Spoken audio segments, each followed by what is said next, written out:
ప్రార్థన చేసుకుందాం. అతి శ్రేష్టమైనటువంటి సమయానికి వచ్చి ఉండగా ప్రతి ఒక్కరూ కళ్ళు మూసుకోవాలి. ప్రతి ఒక్కరు కళ్ళు మూసుకోవాలి.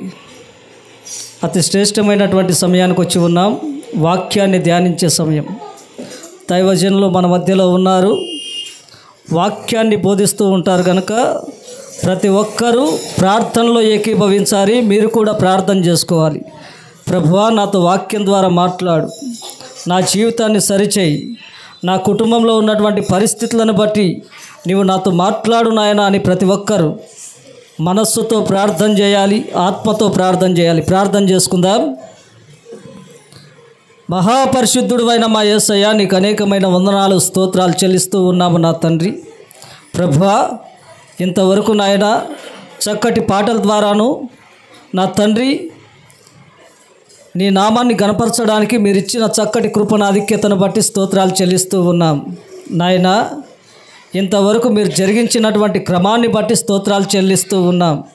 కృపా సత్య సంపూర్ణమైన మా యేసయ్య, నజరేయుడైనటువంటి మా తండ్రి నాయన, ఇంతవరకు ప్రభువా నిన్ను స్తుతించడానికి, కీర్తించడానికి, చప్పట్లు కొట్టి పాడి పోగడానికి మీరు ఇచ్చిన గొప్ప అవకాశాన్ని బట్టి, సదవకాశాన్ని బట్టి స్తోత్రాలు చెల్లిస్తూ ఉన్నాం.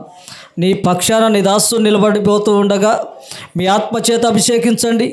ఇక్కడ చేరవచ్చినటువంటి ప్రజలతో, యంత్ర శబ్దం ద్వారా వింటున్నటువంటి నీ జనులతో మీరే సూటిగా తేటగా మాట్లాడి ముచ్చటించి మహిమ తెచ్చుకోనమని, వాక్యంలో ఉన్నటువంటి లేఖన సత్యాలు మాకు తెలియజేయమని, నిత్యము నా తండ్రి నీ సన్నిధిలో ఉన్నటువంటి వాక్యంలో ఉన్నటువంటి ఆనందాన్ని వెతుకుతూ ఉండగా మీరే మాతో సూటిగా తేటగా మాట్లాడి మహిమ తెచ్చుకోనమని నజరేయుడైన యేసు క్రీస్తు నామములో ప్రార్థించి అడిగి వేడుకొంచున్నాము తండ్రి. ఆమేన్. దైవజనుడు వాక్యాన్ని చెబుతూ ఉన్నప్పుడు అందరూ శ్రద్ధగా వినాలి. అలాగే మన మధ్య ఉన్నటువంటి దైవజనులు విడుదల దేవదాసయ్య గారిని ప్రేమతో ఆహ్వానిస్తూ ఉన్నాం.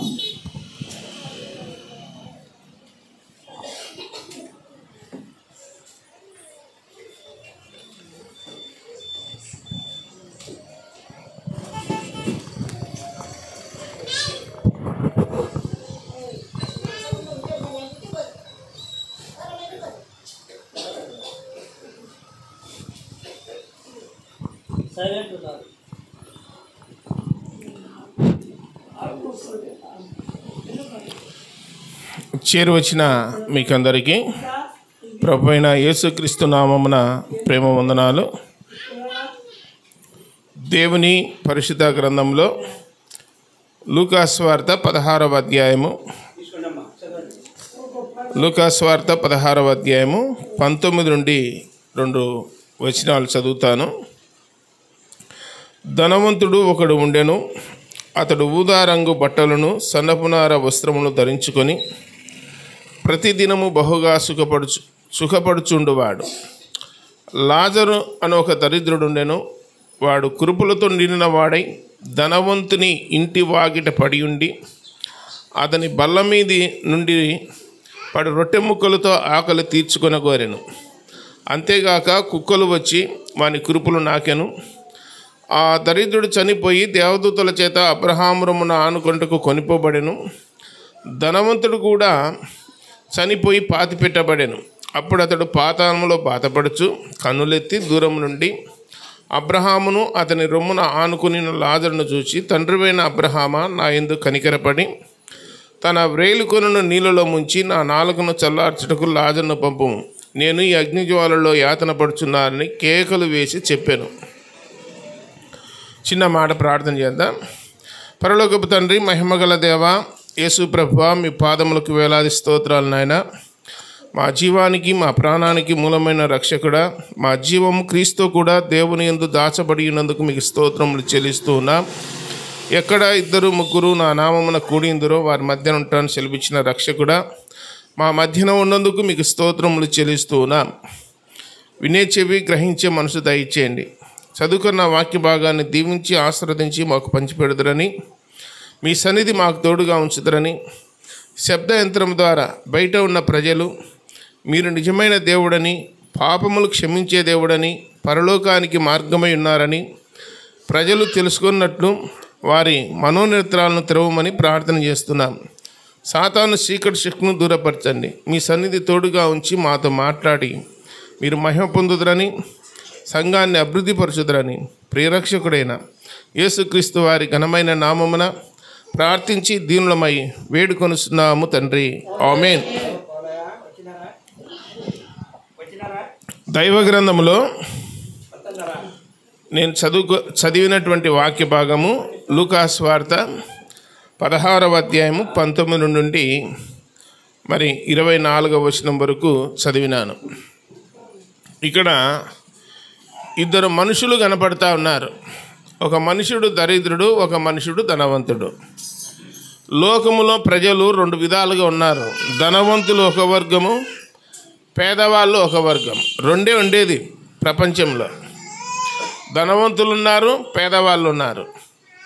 అయితే దైవ గ్రంథములో ధనవంతుని పేరు రాయబడలే.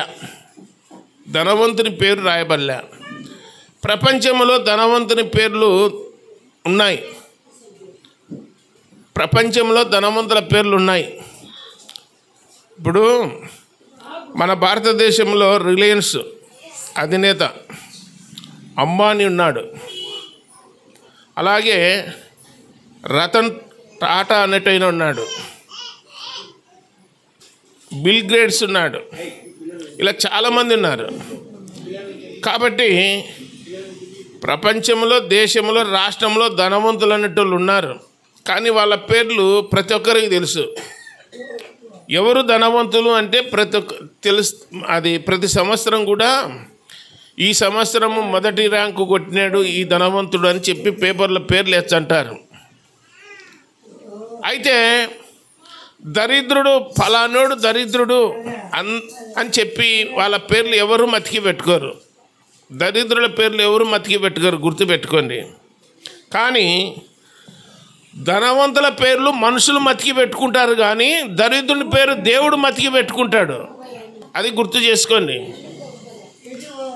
దరిద్రుల పేరు దేవుడు మతికి పెట్టుకుంటాడు. బైబిల్ గ్రంథాన్ని పరిశీలన చేసినప్పుడు దరిద్రుల మొర దేవుడు ఆలకిస్తాడని రాయబడింది. పేదలు, బీదలు, దరిద్రులు వారి మొరను దేవుడు ఆలకిస్తాడు. వారికి అన్యాయం చేయొద్దు, వారి పక్షాన దేవుడు వాదిస్తాడు, వాద్యం ఆడతాడని గ్రంథంలో రాయబడింది. బీదలను ఎక్కిరించువాడు తన సృష్టికర్తను నిందించువాడని రాయబడింది. బీదలను ఎక్కిరించేవాడు సృష్టికర్తను నిందించువాడని రాయబడింది గ్రంథంలో. కాబట్టి భూలోకములో ఇద్దరు మనుషులు ఉన్నారు. నేను చెప్పే సంగతులు ఈ బైబిల్లోనే, ఈ పరిశుద్ధ గ్రంథములోనే మానవుడు మరణిస్తే ఎక్కడికి వెళ్తాడు అన్న సంగతి ఒక లూకాసు వార్త 16వ అధ్యాయము 19వ వచనంలో యేసు ప్రభు జరిగిన సంఘటన చెప్పినాడు. ఇది కథ కాదు. మానవుడు మరణిస్తే ఎక్కడికి వెళ్తాడో యేసు ప్రభు పరిశుద్ధ గ్రంథములో ఆయనే తెలియజేసినాడు. ఇద్దరు వ్యక్తులు ఉన్నారు. ఒకడు ధనవంతుడు, ఒకడు దరిద్రుడు. దరిద్రుని పేరు లాజరు అని చెప్పి పరిశుద్ధ గ్రంథములో ఉంది. మీ పేర్లు ఎక్కడెక్కడ ఉంటాయి తెలుసా మీకు? మీ పేర్లు ఆధార్ కార్డులో లేదు, పేరు రేషన్ కార్డులో లేదు, అన్ని కార్డులలో ఉండాలా మీ పేర్లు. కానీ జీవగ్రంథములో ఉంది ఆ పేరు. అది ఎక్కడ ఉంటుందన్న జీవగ్రంథం ఎక్కడ ఉంటుందంటే పరలోకములో ఉంటుంది. భూలోకములో యేసు ప్రభునందు విశ్వాసం ఉంచితే నీ పేరు జీవగ్రంథంలో రాయబడుతుంది. యేసు ప్రభునందు విశ్వాసం ఉంచాలి. విశ్వాసం ఉంచిన వారి పేరు ఎక్కడ రాయబడుతుంది? జీవగ్రంథములో. పరలోకములో నీతిమంతుల పట్టి అని రాయబడింది గ్రంథంలో. కాబట్టి ఇద్దరు వ్యక్తులు భూలోకములో ఉన్నారు. ఆ పట్టణం పేరు కానీ గ్రామం పేరు కానీ రాయబడలేదు, కానీ ధనవంతుడు ఒకడు ఉండెను అని రాయబడింది. ధనవంతుడు ఏం చేస్తున్నాడంటే ప్రతిరోజు సుఖపడుతున్నాడని రాయబడింది. ధనవంతుడు సుఖపడుతున్నాడు, ఆరోగ్యంగా ఉన్నాడు, బాగా ధనం కలిగి ఉన్నాడు. ఆయన ఏసీ రూమ్లో ఉన్నాడు, ఏసీ కారులో పోతాడు. ఆయనకు మంది మార్బలం ఉన్నారు. బయటికి వెళ్ళినప్పుడు ఆయన చుట్టూ మంది మళ్ళీ బయట నుండి వచ్చినప్పుడు జనాలు ఆయనకు స్వాగతం పలికేటోళ్ళు, ఆయనను అభిమానించేవాళ్ళు కోకలుగా ఉన్నారు. కానీ ధనవంతునికి ఎవరు లేరంటే దేవుడు లేడు. ధనవంతునికి ఎవరు లేరు? దేవుడు లేడు. అదే స్థలంలో దరిద్రుడు ఉన్నాడు. అతని పేరు లాజరు. లాజరును పలకరించే నాదుడు లేడు.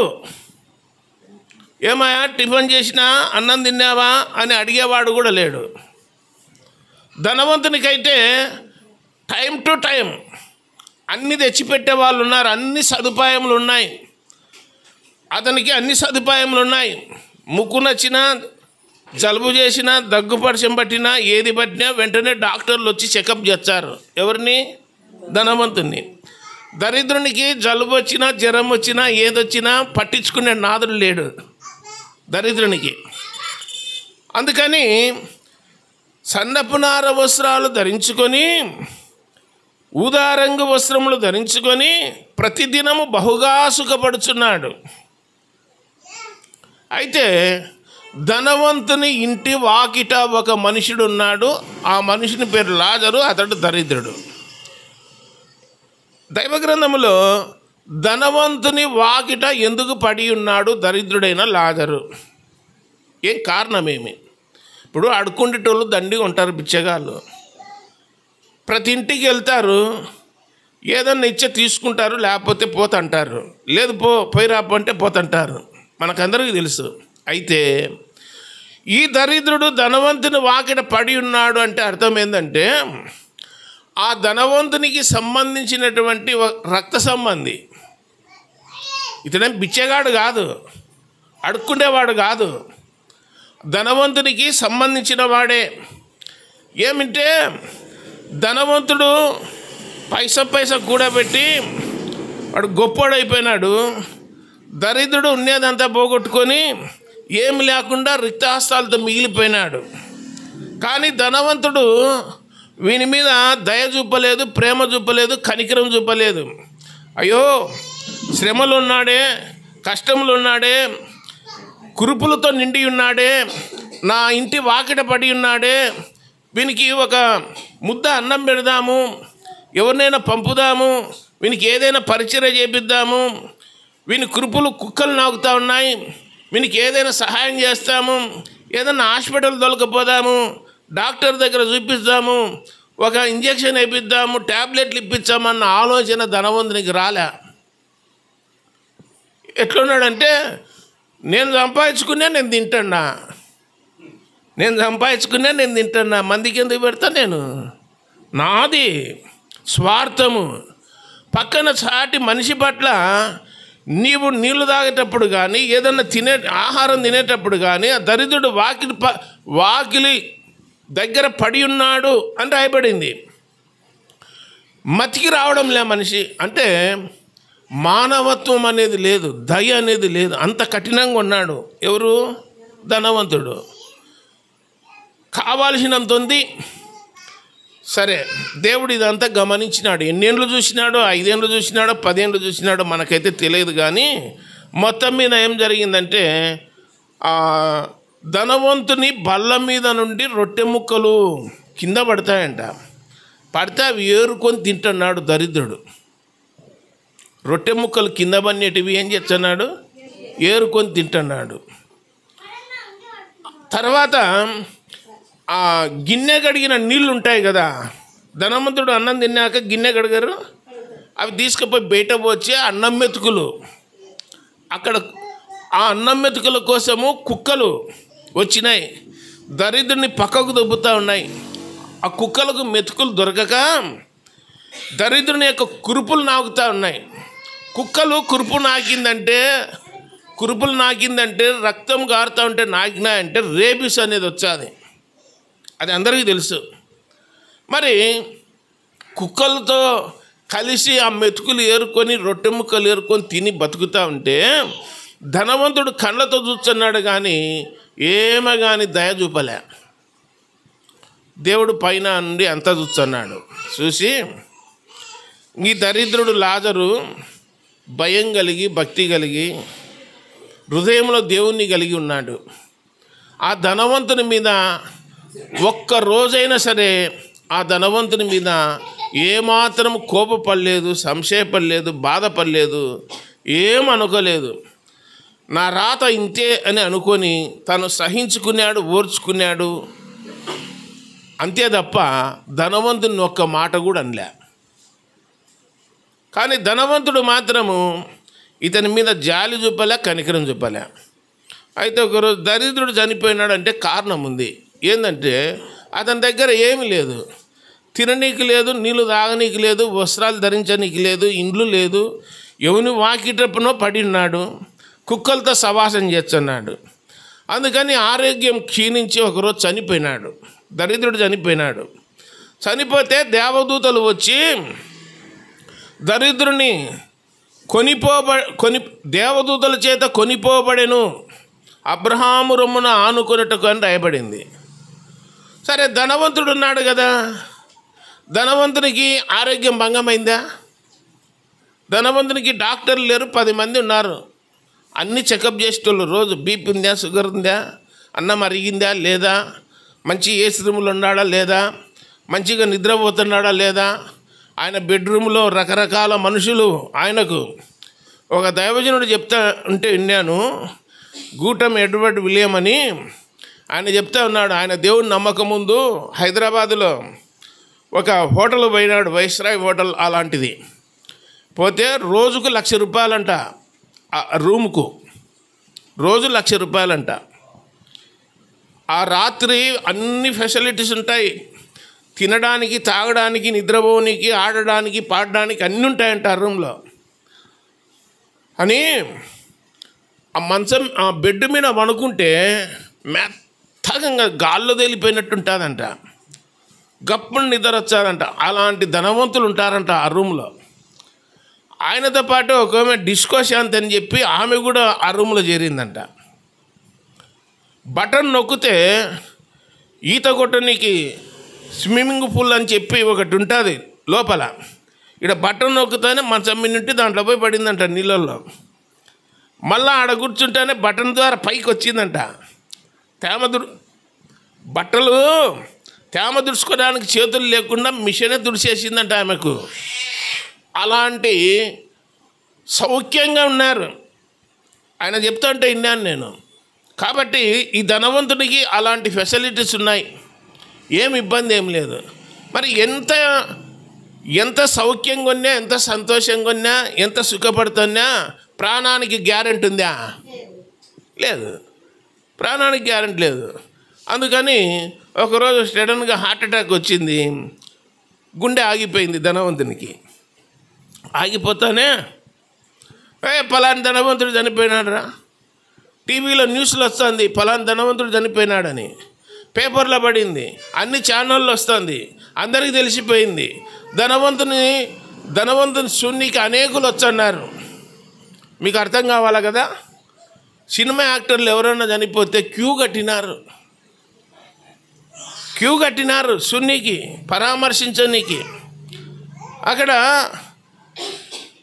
ఎంతమంది వచ్చారు, ముఖ్యమంత్రి పోతాడు, సినిమా హీరోలలో పోతారు, హీరోయిన్లలో పోతారు, ఎవరన్నా ఒక ప్రముఖుడు చనిపోతే. అలా ఈయన ఇంటికి కూడా జనాలు క్యూ కట్టినారు, ధనవంతుడు చనిపోయారా అని. వేల మంది వచ్చి చూసిపోతున్నారు.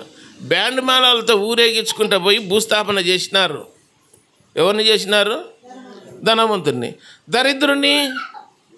దరిద్రుడు చనిపోతే మున్సిపాలిటీలు కూడా ఫోన్ చేసినా, వచ్చాంలే ఇప్పుడే, ఏమి సాయంత్రం నాకు ఉండర్రి, తీసుకుపోయినారు. వాళ్ళు బూడిచిపెట్టినారో లేదో తెలియదు, పాతి పెట్టబడినట్టు. దరిద్రుడు పాతి పెట్టబడినట్లు గ్రంథంలో లేదు. ధనవంతుడు అయితే పాతి పెట్టబడినాడు. అంత ఘనంగా మర్యాద జరిగింది ధనవంతునికి. ఇంకేమైంది లోకంలో? ధనవంతుడు చనిపోయినాడు, దరిద్రుడు చనిపోయినాడు. ఇంకా లోకంలో ఏముందంటే ఏమి లేదు, అంత బాగుంది. కానీ వాళ్ళు చనిపోయినాక ఎక్కడున్నారో గ్రంథంలో దేవుడు చెప్పినాడు. చనిపోయిన తర్వాత ఎక్కడుండేది గ్రంథంలో చెప్పినాడు. భూమి మీద బ్రతికి ఉన్నప్పుడు ఎక్కడుండేది కూడా చెప్పినాడు. ఇద్దరు ఒకసాటిని ఉన్నారు. చనిపోయినాక ఇద్దరు ఒకేసాటికి పోయినారా? పోలే. ధనవంతుడేమో పాతాళం పోయినాడు, దరిద్రుడేమో పరలోకం పోయినాడు. ఏమి కారణం అంటే అక్కడ అడుగుతా ఉన్నాడు, ధనవంతుడు అడుగుతా ఉన్నాడు, తండ్రివైన అబ్రహామా, నేను ఈ అగ్నిజ్వాలలో యాతన పడుతున్నా, నాకు గొంతు ఎండిపోతూ ఉంది, నాలుకను చల్లార్చుటకు లాజర్ను పంపి అని అబ్రహామును అడుగుతా ఉన్నాడు. అప్పుడు అబ్రహాం అన్నాడు, నా కుమారుడా, ఏమంటున్నాడు, నా కుమారుడా, నువ్వు భూలోకము ఉండినప్పుడు నువ్వు సుఖం పొందినావు, భూలోకము ఉండినప్పుడు సుఖం పొందినావు, ఇప్పుడు యాతన పడుతున్నావు భూలోకాన్ని వదిలిపెట్టినాక. ఇది న్యాయమే, నువ్వు యాతన పడడం న్యాయమే. అయితే దరిద్రుడు భూలోకములో ఏం పొందినాడు? సుఖం పొందినాడా? శ్రమ పొందినాడు, బాధ పొందినాడు, ఎంతో ఓర్చుకున్నాడు, ఎంతో సహించుకున్నాడు, ఎవరినే కానీ ఒక మాట అన్నాడు కాదు. ఈరోజు ప్రభును కలిగి ఆయన అబ్రహాము రొమ్మున ఆనుకొనుటకు పరలోకములో చేరినాడు. మరి ఈ ధనవంతుడు అంటా ఉన్నాడు, అబ్రహామును చూసి అంటాడు, తండ్రివైన అబ్రహామా అంటున్నాడు. తండ్రివైన అబ్రహాం అని ధనవంతునికి ఎవరు చెప్పినారు? ఎట్లా కనుక్కున్నాడు అబ్రహామును అంటే, మీకు ఏమర్థం కావాలంటే, ఈ మాదాపురంలో ఈ రోడ్డు పక్కన ఈ మందిరంలో కొద్ది మంది వచ్చి వాక్యం వింటున్నారు. ఊర్లో వాళ్ళ రాలేదు కదా. ఊర్లో వాళ్లకు ఈడ యేసు ప్రభువుని గురించి చెప్తారన్న సంగతి తెలుసా తెలియదా? ఈడ యేసు ప్రభుకు ప్రార్థన జరుగుతుంది, వాక్యం చెప్తారు, ఇక్కడ యేసు ప్రభుని నమ్ముకొని వాళ్ళు ఉన్నారు అని చెప్పి ఇక్కడ ఉన్న వాళ్ళకు తెలుసా తెలియదా? తెలుసు. అలాంటి లిస్టులు ఉన్నాడు ధనవంతుడు. అదే ఊరిలో వాళ్ళ ఇంటికాడనే మందిరం ఉంది, ధనవంతుని ఇంటికాడనే. కానీ ఒక్కరోజు కూడా మందిరంలో వచ్చి వాక్యం వినలే. ఎవరు? ధనవంతుడు వినలేదు. అందుకే నామకార్థ క్రైస్తవుడు కాబట్టి ఇప్పుడు అంటున్నాడు, తండ్రివైన అబ్రహామా అంటున్నాడు, పిలుచన్నాడు. ఇప్పుడు ముక్కు ముఖం తెలియని వాళ్ళని ఎవరైనా ఏమక్క బాగుండావా అంటామా? మనకు తెలిసిన వాళ్ళే అయితే కదా పిలిచేది. తెలియని వాళ్ళని ఏమంటాము? ఏ ఊరమ్మా మీది అని అంటాము తెలియని వాళ్ళను. ఇప్పుడు ధనవంతునికి అబ్రహాము తెలుసా తెలియదా? తెలుసు. అంటే తెలిసినోడే అని అర్థమైంది. తండ్రివైన అబ్రహామా అంటానే అర్థమైంది. మరి ఎందుకు యేసుప్రభుని నమ్మకలే నువ్వు? ఏడ నమ్మకం నీకు? ఏడ తిరుగుబాటు ఉంది? ఏడ టైం ఉంది? ఏడ సమయం ఉంది? నేను సుఖపన్నీకి సమయం ఉంది, కానీ మందిరానికి పోనీకి, వాక్యం చదువుకోనీకి, ప్రార్థన చేసుకోనీకి నాకు దేవుడు అక్కర్లేదు. ఎందుకంటే నాకు ఎప్పుడే కానీ శ్రమ అనేది తెలియదు, బాధ అనేది తెలియదు, నష్టం అనేది తెలియదు, ఇబ్బంది అనేది తెలియదు, నాకు ఏది తెలియదు. అన్ని సౌఖ్యంగా ఇచ్చినాడు దేవుడు. కాబట్టి దేవుని మందిరానికి నేను ఎందుకు పోవాలా? నాకేం అవసరమా? మందిరానికి వచ్చేది ఎవరు? ఇబ్బంది ఉన్నోళ్ళు, సమస్యలు ఉన్నోళ్ళు, అనారోగ్యం ఉన్నోళ్ళు, రోగాలు ఉన్నోళ్ళు, బాధలు ఉన్నోళ్ళు, వీళ్ళంతా ఎవరి దగ్గరికి వచ్చారు? దేవుని దగ్గరికి వచ్చారు. ధనవంతునికి ఏం పని ఉంది దేవుని దగ్గరికి రానికి? నాకు అక్కర్లేదు దేవుడు అన్నాడు. కానీ అందరినీ బ్రతికిచ్చేది ఎవరు? దేవుడే.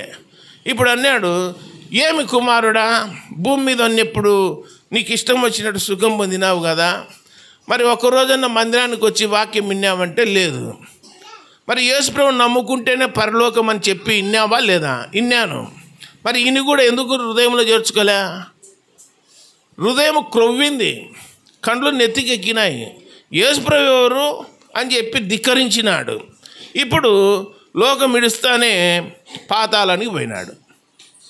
గుర్తుపెట్టుకోండి, కీర్తనలు 9:17 ఏం రాయబడిందంటే, దుష్టులను దేవుని మరచు జనులందరూ పాతాళమునకు దిగిపోవుదురు. పాతాళము మనం కూర్చున్నామే భూమి మీద, భూమి క్రింద ఏముంది? పాతాళం ఉంది. ఆకాశం పైన ఏముంది? పరలోకం ఉంది. భూమి క్రింద పాతాళం ఉంది, ఆకాశం పైన పరలోకం ఉంది. యేసుప్రభుని నమ్ముకొన్నోళ్ళు యేసుప్రభునందు విశ్వాసం ఉంచిన వాళ్ళు, ప్రార్థన చేసుకునే వాళ్ళు, వాక్యం వినేవాళ్ళు, దేవుని భయము కలిగిన వాళ్ళు ఈ లోకములో మరణిస్తే ఎక్కడికి పోతారు? పైకి పోతారా, కిందికి పోతారా? పైకి పోతారు. యేసుప్రభు ఎక్కడున్నాడు? పైన ఉన్నాడు. ఆయన నమ్ముకునే వాళ్ళు ఎక్కడ పోతారు? పైకి పోతారు. మరి ధనవంతుడు నమ్ముకున్నాడా? నమ్మకలే. కాబట్టి ఎక్కడ పోయినాడు? కిందికి పోయినాడు. కిందికి పోయినాడు. అంటే మానవుడు మరణించిన తర్వాత కన్నులున్నాయా? అబ్రాహామును చూసినాడా? లాజరును చూసినాడా? ధనవంతుడు చూసినాడు. తండ్రివైన అబ్రహాం అంటండా, లాజరును పంపి అంటండా, కేకలేస్తండా. అతనికి కన్నులున్నాయి, నోరుంది, అన్నీ ఉన్నాయి. భూమి మీద ఎట్లుంటామో అట్టనే ఉంది. ఆడ కూడా యాతన పడుతున్నా అంటున్నాడు, గొంతు ఎండిపోతుంది అంటున్నాడు. ఏం అర్థమవుతుందా మీకు? మరి ఆయన శరీరాన్ని తీసుకొని పోయి బ్యాండుమానాలతో ఊరేగించి భూస్థాపన చేసినారు. తర్వాత 11 దినాలకో 5 దినాలకో పేపర్లు వేసినారు. ధనవంతునిది వర్ధంతుంది, దినం ఉంది, ఆయన ఆత్మకు శాంతి జరగాల అన్ని పేపర్లు లేచి న్యూస్లో కూడా టీవీలో కూడా చూపించినారు. ప్రజలు వచ్చినారు, అన్నం పెట్టినారు, బట్టలు ఇచ్చినారు, ఇంకా ఏదన్నా టిఫిన్ బాక్స్లో ఏదన్నా ఇచ్చినారు ధనవంతుడు కాబట్టి. ఇంకా మరి ఇలా ఇంకా 5 మంది సహోదరులు ఉన్నారు ఆయనకు. ధనవంతునికి ఇంకెంతమంది ఉన్నారు? 5 మంది సహోదరులు ఉన్నారు. ఈ 5 మంది కూడా మందిరానికి రారు. ఈ 5 మంది కూడా వాక్యం వినరు, దేవుని నమ్ముకోలే. అందుకని గ్రంథములు ఏమనుందంటే, ప్రభువా తండ్రివైన అబ్రహామా, నేను ఎట్లా బుద్ధి గడ్డి తిని దేవుని నమ్ముకోకుండా మందిరానికి పోకుండా ఎగరగొట్టి నా ఇష్టం వచ్చేట్టు బ్రతికినా, ఈరోజు నేను చనిపోయి పాతాళంలో ఉన్నా, నాకు తోడు పోయిన వాళ్ళు ఇంకా 5 మంది ఉన్నారు నా సహోదరులు. వాళ్ళు ఈ వేదనకరమైన స్థలానికి రాకుండా లాజరును పంపి అంటున్నాడు. భూలోకానికి లాజరును పంపించాలంట. లాజరు వచ్చి ఈ ధనవంతుని సహోదరులకు చెప్పాలంట, మీ అన్న పాతాళంలో అగ్నిజ్వాలల మధ్యన యాతన పడుతున్నాడు, మీరందరూ యేసుప్రభుని నమ్ముకొర్రి, పాప క్షమాపణ పొందండి, మందిరానికి పోర్రి, వాక్యం వినర్రి, ప్రార్థన చేసుకోర్రి, భయము భక్తి కలిగి ఉండరని చెప్పి ఎవరు చెప్పాలంట? లాజరు చెప్పాలంట. చనిపోయినాడు మరలా సమాధిలోంటి లేచి వచ్చి, సమాధిలోంటి ఇందులోకి వచ్చి ధనవంతుని దగ్గరికి వాళ్ళ ఇళ్ళ కాటికి వచ్చి, రే రారా ఇక్కడ రారా 5 మంది, మీ అన్న పాతాళంలో ఉన్నాడు, అగ్నిజ్వాలను యాతన పడుతున్నాడు, మీరు చూసే పెద్ద హంగామా చేసినారు, ఫోటో గీట ఫ్లెక్సీ బ్యానర్ వేసి దండలు వేసి ఊరేగింపు చేసి అన్నదానం చేసి వస్త్రదానం చేసి బ్రహ్మాండంగా చేస్తున్నారు, మీ అన్న ఆత్మ పాతాళంలో ఉందిరా అని చెప్పినాడు అనుకో. లాజరు వచ్చి ఏం చేస్తారు వీళ్ళు? లాజర్ని ఏం చేస్తారు? ఒకవేళ వచ్చి చెప్తే ఎంబడి పడతారు పట్టుడు గట్ట తీసుకొని. మేము ఇన్ని లక్షలు ఖర్చు పెట్టి మా అన్న ఆత్మకు శాంతి చేకూరాలని మేము ఇంత కష్టపడుతుంటే పాతాళంలో ఉన్నాడని చెప్తావా నువ్వు, బుద్ధి లేనోడా అని చెప్పి ఎంబడి పడతారు. అందుకని గ్రంథములు ఏమన్నాడంటే, అబ్రహాము అయ్యా ఆడ వాక్యం చెప్పేవాళ్ళు ఉన్నారు భూలోకంలో, ఆ వాక్యం చెప్పేవాళ్ళు దేవుని గురించి చెప్తారు. అప్పుడు మీరు దేవుని భయం కలిగి చనిపోతే పాతాళం పోకూడదని చెప్పి భయముగినంటే మీకు, అప్పుడు యేసుప్రభును హృదయంలో చేర్చుకొర్రి, ఆయన ఎందుకు విశ్వాసం ఉంచర్రి, అప్పుడు ఈ వేదనకరమైన స్థలానికి రారు అని చెప్పి తెగుపారుగా చెప్పినాడు అబ్రహాము. భూలోకంలో వాక్యం చెప్పే వాళ్ళు ఉన్నారు, ఆ వాక్యం విని మీరు పాతాళం తప్పించుకోవాలని చెప్పి అబ్రహాం సలహా ఇచ్చే, అయ్యో మోషే ఉన్నాడు, ప్రవక్తలు ఉన్నారు, దండిగా ఉన్నారు, వాళ్ళ మాటలు నా సహోదరులు నా తమ్ముళ్ళు ఎవరు పట్టించుకోరు అన్నాడు. ఎవరు పట్టించుకోరు. ఇంకా రోజు చూచనేది ఈ మాదాపురంలో ఈ రోడ్డు మీద మందిరం ఉంది, ఆదివారం ప్రార్థన జరుగుతుందని అందరికీ తెలుసు, కానీ మా పనులలో మేము బిజీగా ఉండి మందిరానికి ఎగరగొట్టినాము, మాకు యేసుప్రభు అక్కర్లేదు అని చెప్పి ఆ ధనవంతుని సహోదరులు అట్టనే ఉన్నారు. అందుకని వాళ్ళు రారయ్యా, అలవాటు పడినారు మందిరానికి పోకుండా అని చెప్పినాడు. అట్లయితే ఏం చేయనీకి లేదు నాయన, చనిపోయినాడు పోయి భూలోకాన్ని పోయి చెప్పనీకి మాకు అధికారం లేదు. ఇంకొకటి, మీకు మాకు మధ్యన ఏముందంటే అగాధం ఉంది, మహా అగాధం ఉంది. ఇక్కడున్నోళ్ళు అక్కడ, అక్కడున్నోళ్ళు ఇక్కడ. పోజాలకుండునట్లు మీకు మాకు ఏముంది? అగాధం ఉంది.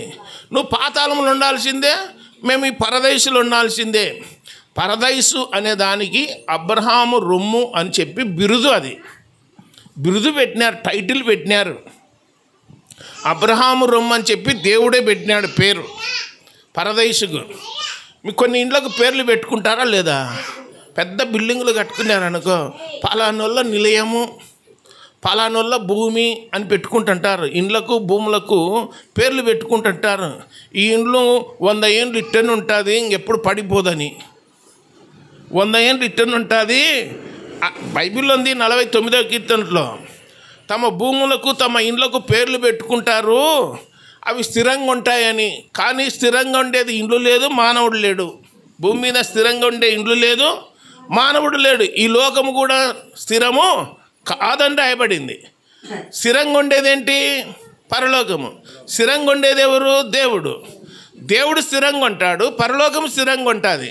కాబట్టి ఈ ధనవంతుడు చనిపోయిన తర్వాత నేను చెప్పిన కదా, భార్య పిల్లలు ఉంటారు కదా. ధనవంతుని భార్య పిల్లలు ఉండరు భూలోకంలో. అప్పుడు చిన్నపిల్లలు అన్నమాట, ఒక 5 ఏళ్ళు, ఒక 10 ఏళ్ళ పిల్లలు ఉన్నారు. వచ్చి వాళ్ళ అమ్మని అడుగుతా ఉన్నారు, మమ్మీ డాడీ ఎక్కడ పోయినాడు అని అడిగినారు. అంటే మమ్మీ చెప్తా ఉంది పిల్లలకు ఏమనంటే, మీ డాడీ పరలోకం పోయినాడు.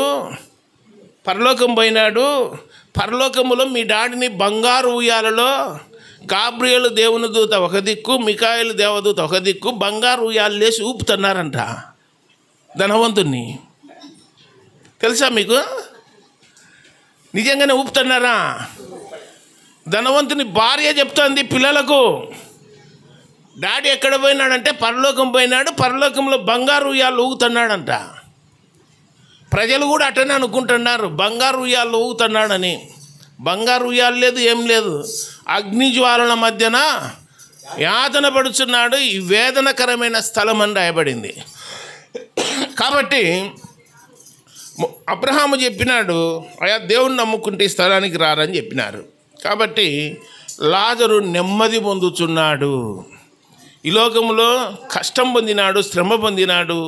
ఈ లోకములో ఎవరు పట్టించుకోలేదు, ఎవరు ప్రేమ చూపలేదు, ఎవరు జాలి చూపలేదు, కనికరం చూపలేదు. కానీ లోకం ఇడిచిన తర్వాత ఆయన నెమ్మది పొందుతున్నాడని రాయబడింది. యేసు ప్రభు ఈ లోకానికి వచ్చినాడు. ఈ లోకంలో 33.5 సంవత్సరాలు జీవించినాడు. కేవలం 3.5 సంవత్సరాలు దేవుని రాజ్య సువార్తను ప్రకటించినాడు. చివరిలో యేసు ప్రభును శిలువ వేసినారు. శిలువలో యేసు ప్రభు మరణించినాడు. మరణించిన తర్వాత యేసు ప్రభును సమాధి చేసినారు. సమాధి చేసినాక 3వ దినాన ఏం చేసినాడు? తిరిగి లేచినాడు. ఇప్పుడు యేసు ప్రభు నమ్ముకొని వాళ్ళు చనిపోయినా యేసు ప్రభు తిరిగి లేచినాడు కదా. ఆయన నమ్ముకొని వాళ్ళు కూడా తిరిగి లేస్తారా లేరా? ఒకటే మాదిరి. యేసు ప్రభు చనిపోయి తిరిగి లేచినాడు, ఆయన నమ్ముకొని వాళ్ళు కూడా తిరిగి లేస్తారు అని గ్రంథంలో రాయబడింది. నమ్మనోళ్ళు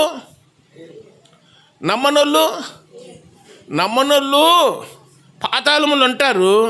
కానీ 1000 ఏళ్ళ పాలన అయినాక, 1000 సంవత్సరాల పాలన అయినాక భూలోకంలో నమ్మనోళ్ళు కూడా లేచారు సమాధుల్లో నుండి. ఎందుకు లేచారంటే అగ్నిగుండములో నరకంలో వేయబడికి.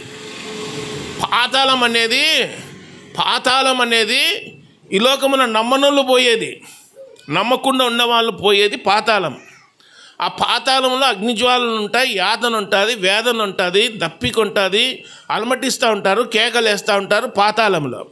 అయితే నమ్మకుండా చనిపోయిన వాళ్ళను దేవుడు ఒకరోజు వాళ్ళను కూడా పిలుస్తాడు 1000 ఏళ్ళ పాలన అయినాక.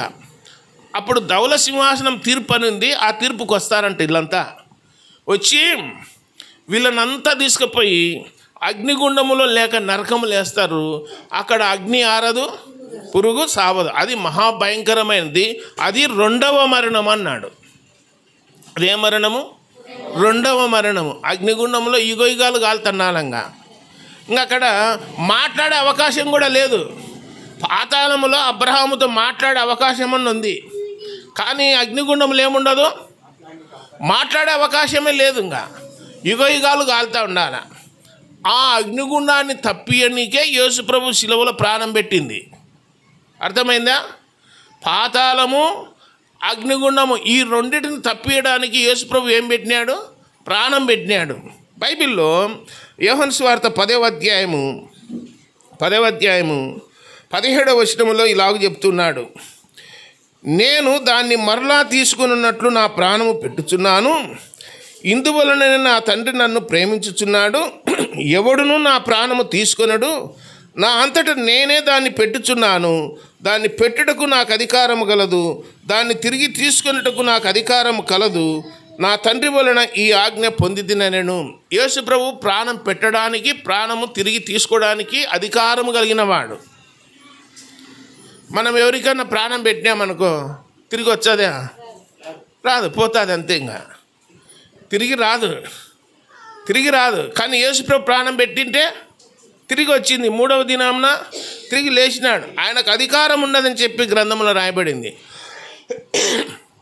ప్రాణం మీద, మరణం మీద, జీవం మీద, నరకం మీద, అన్నిటి మీద, సృష్టి యావత్తు మీద, అందరి మీద అధికారం కలిగిన వాడు యేసుక్రీస్తు. ఆయన అన్నాడు, నాకు పరలోకములో భూలోకములో సర్వాధికారము ఇవ్వబడి ఉన్నది అన్నాడు. సర్వాధికారి యేసుక్రీస్తు. కాబట్టి బీదలైన మీరు ధన్యులు, దేవుని రాజ్యము మీది అన్నాడు. ధనవంతులైన మీరు ధన్యులు, పరలోకం మీది అని చెప్పలే, గుర్తుపెట్టుకోండి. అందుకే ధనవంతుడు పరలోక రాజ్యంలో ప్రవేశించడం కంటే ఒంటె సూది బెజ్జములో దూరడము సులభం అన్నాడు. కాబట్టి బీదలు, దిక్కులేనోళ్ళు, అనాథలు, ఏమి లేనోళ్ళు అందరూ మందిరానికి వస్తారు. నంద్యాల పెద్ద చర్చ్ ఉంది, క్రిస్టమస్ అప్పుడు వచ్చారు. ఇటుపక్క అటుపక్క తండోపతండాలుగా ఉంటారు జనాలు. క్రిస్టమస్ అప్పుడు క్రైస్తవులు దాన ధర్మాలు చేస్తారు, అన్నం పెడతారు, బట్టలు ఇచ్చారు అని చెప్పి ఎదురు చూస్తూ ఉంటారు. దిక్కులేనులు, అనాథలు, రకరకాల మనుషులు. వాళ్ళ కళ్ళలో సహాయం చేసినారంటే ఎవరికి చేసినట్టు? బైబిల్ ఏం చెప్తుంది? దిక్కులేనులకు, అనాథలకు, బీదలకు వాళ్ళ కళ్ళ సహాయం చేసి ఎవరికి చేసినట్టు? దేవునికి చేసినట్టు అని రాయబడింది. ఎవరికి చేసినట్టు? దేవునికి చేసినట్టు. కాబట్టి ఈ ధనవంతుడు దరిద్రుడైన లాజరుకి ఏమైనా సహాయం చేసినాడా? ఏం చేయలే. కాబట్టి నేరుగా ఎక్కడ పోయినాడు? పాతాళం పోయినాడు. మానవుడు మరణిస్తే ఎక్కడికి పోతాడో ఒక పరిశుద్ధ గ్రంథంలో మాత్రమే ప్రపంచంలో యేసు ప్రభు చెప్పినాడు. ఇంకెక్కడ లేదు. మానవుడు ఎక్కడికి పోయేది గ్రంథంలో మాత్రమే చెప్పినాడు. ఇంకొక విషయం గుర్తుపెట్టుకోండి, ఇప్పుడు శరీరం ఉంది కనుక శరీరంతో మాట్లాడుతున్నాం, ప్రాణం కలిగి ఉన్నాం, మాట్లాడుకుంటున్నాం, మందిరానికి వచ్చున్నాం, వాక్యం వింటున్నాం, అన్నీ చేస్తున్నాం, పనులు కూడా చేసుకుంటాం. కానీ ప్రాణం పోయినాక ఇప్పుడు ఎట్లున్నామో అట్టనే ఉంటాం. ధనవంతుడు లాజరు ఉన్నారా లేదా? అబ్రహాం ఉన్నాడా లేదా? వాళ్ళంతా చనిపోయి పైన ఉన్నారా లేదా?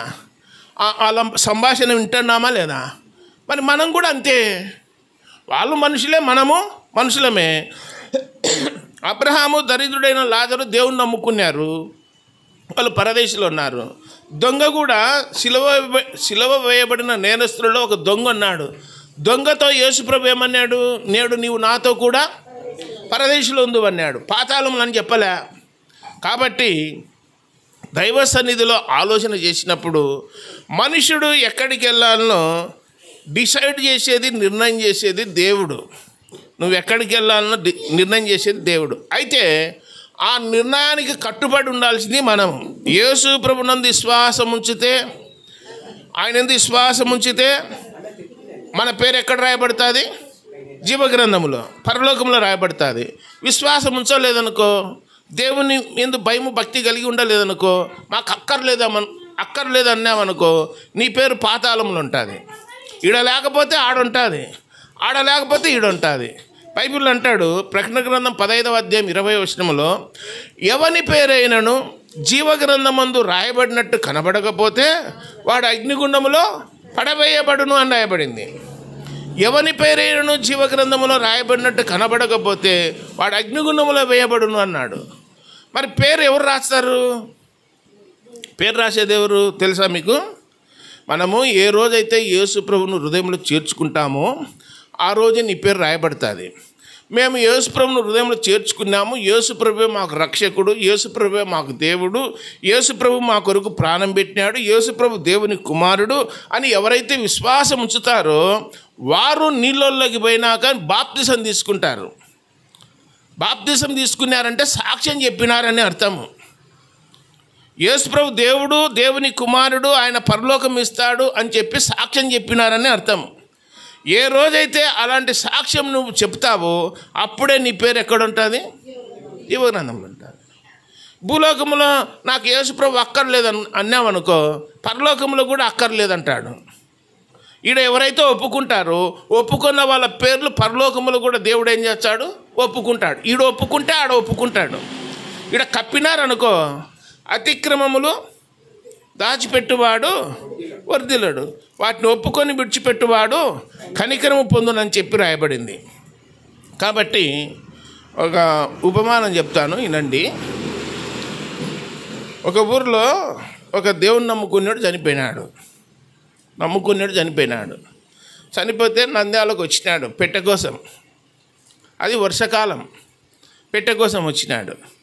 పెట్టె కోసం వస్తే ఆ ఊరికి పోవాలంటే ఏవి రాలే.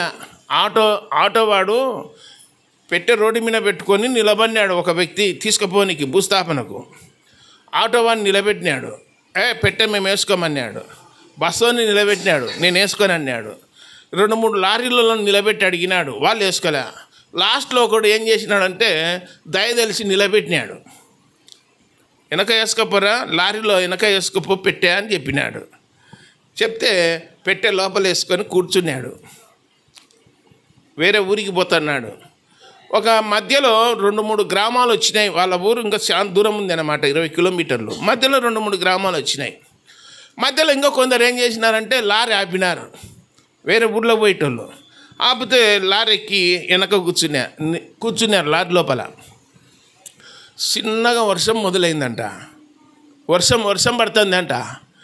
పడుతుంటే ఈ పెట్టె తీసుకొచ్చుకున్నాడు కదా, వాడు ఏం చేసినాడంటే వర్షాన్ని దర్శిపోతాని చెప్పి దాని మూత తీసి లోపల పనుకున్నాడంట.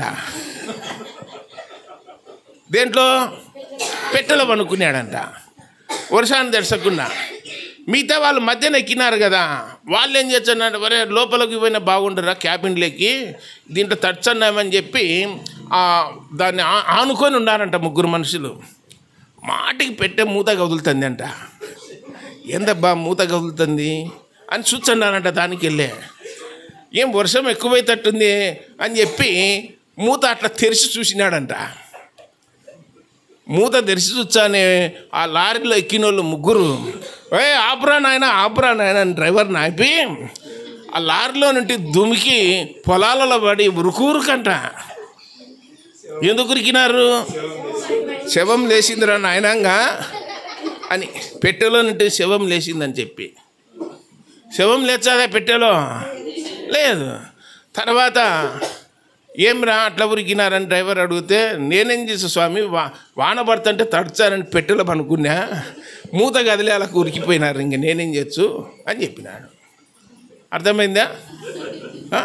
యేసుప్రభు అట్లా కాదు. సమాధిని బంధిస్తే, గొలుసులతో బంధిస్తే 3వ దినాన గొలుసులు పలపల అవేమైనాయి? తెగిపోయినాయి, ఊడిపోయినాయి, ఇంకంతే పటాపంచలు అయిపోయినాయి. యేసుప్రభును మరణము బంధించుట అసాధ్యం. యేసుప్రభు సమాధి నుండి లేచి వచ్చినాడు. లేచి వస్తానే అంతా పరిగెత్తినారు. 2 దేవదూతలు అక్కడ ఉన్నట్లు రాయబడింది. తర్వాత 40 రోజులు అందరికీ చెప్పినాడు, మీరు సిలువ వేసినారే ఆయననే నేను అన్నాడు. సిలువ వేసి చంపినారు కదా, ఆయన నేనే అన్నాడు. చూడండి, కావాలంటే చేతులు చూడండి, పాదాలు చూడండి, ప్రక్క చూడండి, అన్ని గుర్తులు కూడా చూపించినాడు. తర్వాత కాల్చిన చేప ముక్క కూడా తిన్నాడు ఆయన. చూడండి నేనే అన్నాడు. ఎన్ని విధాలుగా చెప్పినా కానీ భయపడుతున్నారే తప్ప నిజంగానే లేచినాడని ఆ దినాల్లో నమ్మలేదు. ఈ రోజు వరకు కూడా ఇజ్రాయెల్ దేశంలో యెరూషలేములో యేసుప్రభు లేచినాడంటే నమ్మడంలే. మనమైతే నమ్ముకున్నాము. యేసుప్రభు లేచినాడా లేదా? ఆయన నమ్ముకున్న వాళ్ళు చనిపోయినా లేస్తారా లేరా? లేస్తారు. ఆ నిరీక్షణ, ఆ విశ్వాసము కలిగి బ్రతకాలని దేవుని వాక్యం చెప్తా ఉంది. ధనవంతుడు దేవుని నమ్మలే కాబట్టి పాతాళం పోయినాడు. దరిద్రుడు భయము భక్తి కలిగి ఉండి మందిరాన్ని చూపెట్టుకొని యేసుప్రభుని హృదయంలో చేర్చుకున్నాడు కాబట్టి పరదేశి పోయినాడు. ఎవరు ఎక్కడికి పోవాలనో నిర్ణయం చేసుకోవాల్సింది ఎక్కడంటే భూమి మీదనే. చనిపోయినాక నేను అక్కడ పోతే ఇక్కడ పోతా నీకు లేదు. దీపం ఉండగానే ఇల్లు చక్కగా పెట్టుకోవాలి. బొందిలో ఊపిరి ఉండగానే ప్రభు అయిన యేసుక్రీస్తును సొంత రక్షకునిగా అంగీకరించాలి.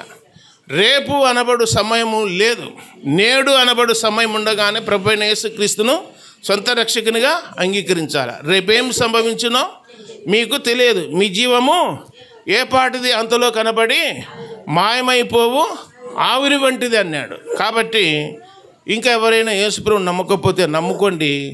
నమ్ముకుంటే పరలోకము, నమ్మకపోతే నరకం. దేవుడి తలంపులన్నింటినీ దీవించునుగాక. ప్రార్థన చేద్దాం.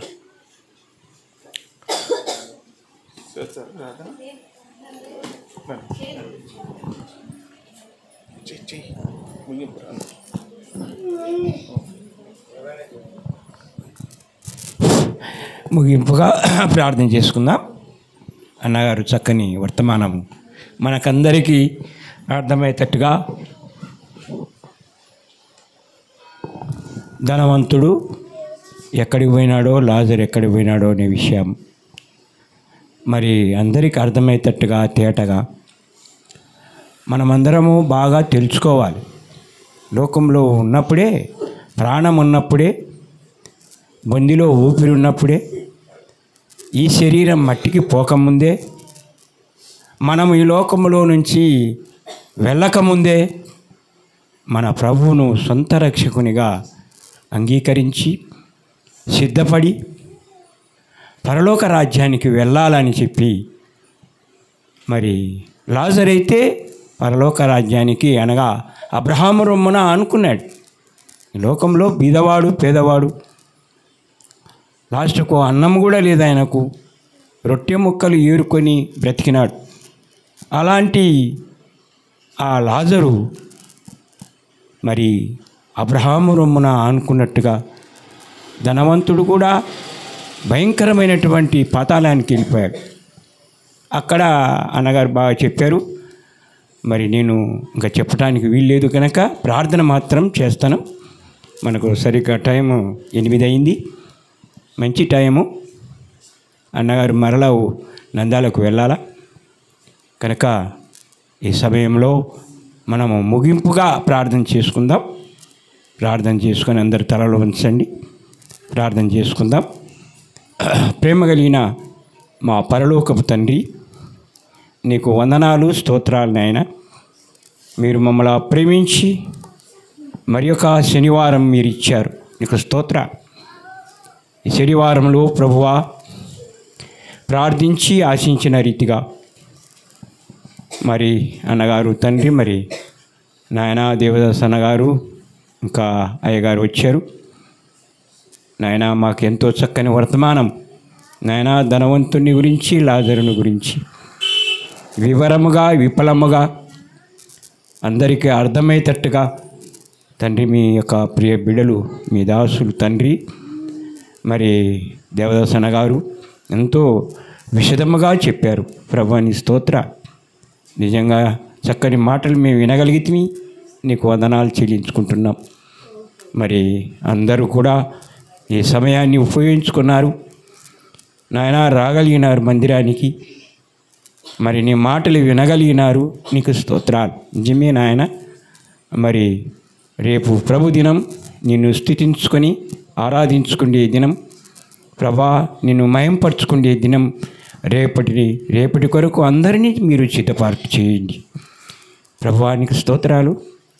అన్నగారు కూడా ప్రయాణంలో ఉన్నారు, ప్రయాణాన్ని చేయాల ప్రభువా.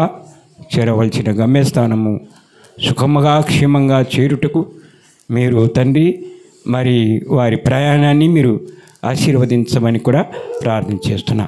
చిత్తమైతే మరి సమయంలో నీ ప్రియ బిడలు మరి మందిరానికి మరి ఆహ్వానితులై మరి ఇంకా చక్కని మాటలు చెప్పటానికి కూడా మీరు సమయం దయచేస్తారని కూడా ప్రార్థన చేస్తున్నాం. మరి నాయన దేవదాస్ అన్నగారి యొక్క కుటుంబాన్ని దీవించండి. ఇంకా అన్నగారు ఉన్నారు, వారి కుటుంబాన్ని కూడా దీవించండి. వారి సేవను మీరు ఆశీర్వదించండి. సంఘాలను మీరు దీవించమని కూడా ప్రార్థన చేస్తున్నాం.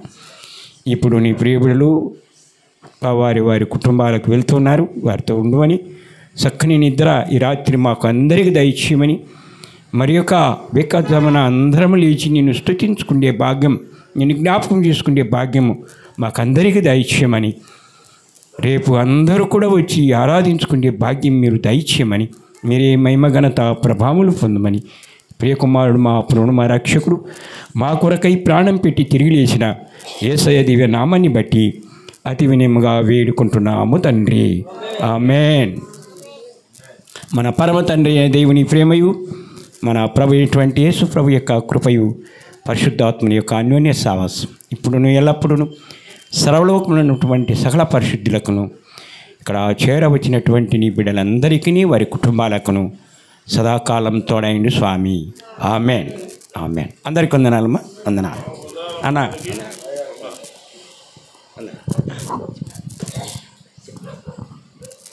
వాక్యాన్ని మీకు పంచడానికి చక్కటి అవకాశం ఇచ్చినటువంటి యేసన్న అయ్య గారికి, వారి కుటుంబానికి, సంఘమంతటికి మా హృదయపూర్వకమైనటువంటి వందనాలు చెల్లిస్తూ ఉన్నామండి.